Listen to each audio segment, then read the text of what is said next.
The Galactic Council chamber stretched across 3 kilometers of crystalline architecture, floating in the void between two dying stars.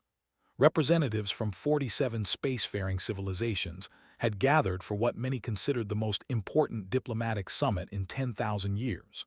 The Empire and the Collective stood on the edge of total war, a conflict that threatened to consume 17 inhabited star systems and billions of innocent lives. Ambassador of the Empire coiled his serpentine body around his designated platform, his scales shifting through shades of aggressive crimson. Across the vast chamber, High Speaker of the Collective spread her 4 wings in a display of dominance, her compound eyes reflecting the starlight streaming through the transparent walls. Between them sat representatives from dozens of neutral species, all waiting for the inevitable failure of diplomacy. Nobody paid attention to the small human delegation seated near the back of the chamber. Earth had only achieved faster-than-light travel 60 years ago. Humans were considered children in galactic politics, barely worth acknowledging. Their ambassador sat quietly with her team of 3 advisors, observing everything and saying nothing. The demanded complete control of the Nexus trade routes, ancient pathways through folded space that connected half the galaxy. The refused to surrender access to resources their civilization had depended upon for. Neither side would compromise. Previous mediators from the elder races had failed spectacularly. The consciousness had tried logic and mathematics, presenting equations proving mutual destruction was inefficient. Both parties had ignored them. The crystalline minds of Sector 7 had offered spiritual wisdom about unity and cosmic harmony. The had laughed, and the had simply walked out. Now the chamber fell silent as Grand Mediator As, a being of pure energy who had overseen galactic disputes for 3 centuries, announced that all previous negotiation attempts had failed. War seemed inevitable. 17 star systems would burn. Countless civilizations caught between the 2 empires would suffer. Stood up from her seat, every alien eye, sensor, and perception organ in the chamber turned toward the small human woman. She walked calmly to the central speaking platform, her footsteps echoing in the sudden silence. Several delegates whispered among themselves. What could a human possibly contribute? Their species had only just learned to leave their own solar system. Grand Mediator As flickered with curiosity. The representative from Earth wishes to speak.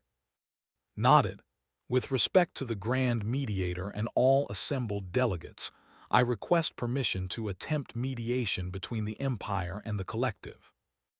Laughter rippled through the chamber. Ambassador's scales shifted to a mocking yellow. A human. Your species was still throwing rocks at each other when my ancestors built their first starship. What could you possibly understand about galactic diplomacy?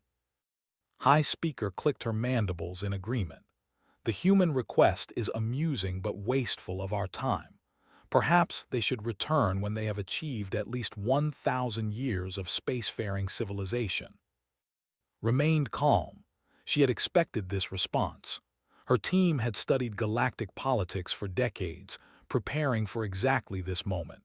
Humans might be new to the stars, but they had thousands of years of experience with something far more valuable, each other. I understand the concerns of both parties, said, her voice steady and clear. But I ask only for 1 hour of your time. If I fail, nothing is lost. If I succeed, billions of lives are saved. Is that not worth 60 minutes? The chamber fell quiet again. Grand Mediator As considered the request. There was wisdom in the human's words, simple though they were. The mediation is granted. Ambassador, you have 1 hour. Walked to a position equidistant from both delegations. She took a deep breath and began. Ambassador, may I ask you a personal question? The diplomat hissed in surprise. No one had ever approached galactic negotiations with personal questions. It was considered inappropriate, even insulting. But curiosity flickered in his eyes. Ask your question, human. Your eldest offspring recently completed their coming-of-age ceremony, correct? The traditional hunt across the ice plains of your Scales shifted to a confused blue. How do you know this? Smiled gently. I read about it in your civilization's public announcements. You must be very proud. The ceremony involves surviving alone for 30 days, proving one's worth to the family line. The ambassador's posture changed slightly, becoming less aggressive. Yes, my offspring performed admirably, but what does this have to do with our dispute? Turned to the delegation. High Speaker, your civilization recently celebrated the Festival of First Wings, when young learned to fly for the first time. I understand your own participated this year. His compound eyes widened. You researched our cultural practices. I researched both your cultures extensively, said, because I wanted to understand what you're really fighting for. It's not just trade routes, is it? It's not simply about resources or territory. The chamber had grown completely silent. Every delegate leaned forward, fascinated by this strange approach.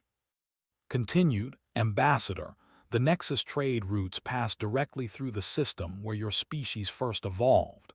Your ancient temples float in orbit there. The sacred burial grounds of your greatest ancestors drift in that space. Controlling those routes means protecting your heritage. Scales cycled through several colors rapidly, betraying deep emotion. No one had ever acknowledged this before. It had seemed too obvious to mention, yet somehow, every previous mediator had focused only on economic calculations. And High Speaker turned to the leader, your people don't just use those routes for trade.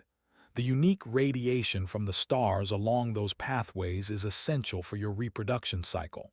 Without access to those routes, your population would decline within 3 generations. You're not fighting for profit, you're fighting for survival. His wings trembled. No other species has ever understood this. We tried to explain, but they only saw numbers and resources. Nodded, because they approached this as a transaction, not as a relationship. They tried to divide things equally without understanding what equality actually means to each of you. She gestured to her human advisors, who brought forward a holographic display showing a complex 3-dimensional map of the disputed region. Here is what I propose. The Nexus trade routes will be divided into segments. The Empire will have complete sovereignty over the segments containing your sacred ancestral sites. No vessel will enter those spaces without explicit invitation. Your heritage remains protected and honored. Ambassador leaned forward, his scales now showing cautious interest. The collective, continued, will have unrestricted access to the segments necessary for your reproductive cycles. They will not interfere with vessels traveling to those zones, regardless of any other disputes between your peoples. Your future generations are guaranteed. High Speaker, wings folded in a gesture of deep contemplation. The remaining segments will be administered jointly, with profits and responsibilities shared based on usage rather than territorial claims. A neutral monitoring station, staffed by representatives from both civilizations, will oversee these shared zones. Paused, letting both parties consider her words. But here's the most important part, she said. Every 5 years, young completing their coming-of-age ceremonies will be invited to visit space as honored guests, and young experiencing their first flight will be welcome to observe sacred traditions. Your children will know each other. They will understand each other. In 100 years, this dispute will seem as strange to them as the ancient wars of my own planet's history seem to modern humans. The chamber erupted in whispered discussions. The elder races exchanged confused glances. This was not how galactic diplomacy worked. Where were the binding treaties, the enforcement mechanisms, the threats and promises? Ambassador rose slowly from his platform. His scales had shifted to a color no one in the chamber had ever seen before, a deep, contemplative silver. The human has seen what none others bothered to look for, he said quietly. She understood our hearts before attempting to divide our territories. High Speaker flew gracefully to the center of the chamber, landing beside. In 300 years of negotiations, no one has ever asked about our children's festivals. No one has ever wondered what we feared losing besides resources and power. Extended her hand in the human gesture of friendship. Fear and love are universal. Every civilization I've studied, from the oldest energy beings to the youngest spacefaring species, shares these fundamental experiences. We fear losing what matters most to us. We love our children, our heritage, our future. If we begin there with understanding rather than demands, solutions become possible. Grand Mediator ass pulsed with an emotion that might have been wonder. In 3 centuries of mediating disputes, the ancient energy being had never witnessed anything like this. The human had spent her hour not arguing about terms or threatening consequences.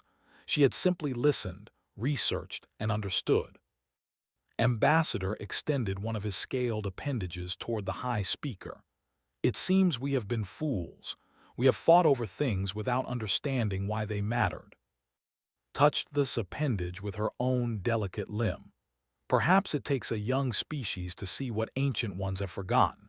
We became so focused on winning that we forgot to understand. The treaty was signed within the hour, not because of threats or economic incentives, but because both sides finally felt understood. The human approach, born from thousands of years of conflict and resolution on their own chaotic planet, had achieved what pure logic and ancient wisdom could not. As the delegations prepared to depart, representatives from dozens of civilizations approached the human team. The consciousness requested to study human conflict resolution methods. The crystalline minds asked to establish cultural exchange programs. Even the most ancient races, beings who remembered when the universe was young, expressed curiosity about these strange primates who somehow understood the hearts of species they had only just met. Returned to her seat at the back of the chamber, her work complete. Her team exchanged quiet smiles. They had spent decades preparing for this moment, studying every species in the galaxy, learning their histories and cultures, their fears and hopes. The galaxy had underestimated humanity because they looked at their technological development.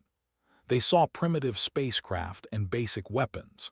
They measured progress in engine efficiency and energy production. But humans had something far more valuable than technology.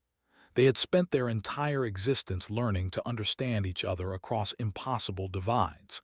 They had negotiated peace between nations, religions, and ideologies that seemed completely incompatible.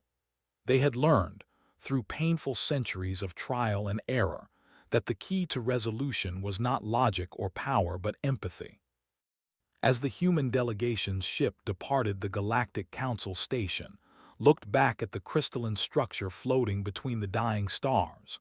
Somewhere in there, former enemies were sharing stories about their children. Ancient hatreds were dissolving into curious friendship. The galaxy was about to learn that the youngest species among them had mastered the oldest and most important skill in the universe. The ability to truly see another being, to understand their fears, honor their loves, and find common ground in the vast spaces between different hearts. Humanity had arrived among the stars, and they brought with them something no other species expected: the revolutionary idea that listening might be more powerful than any weapon ever built.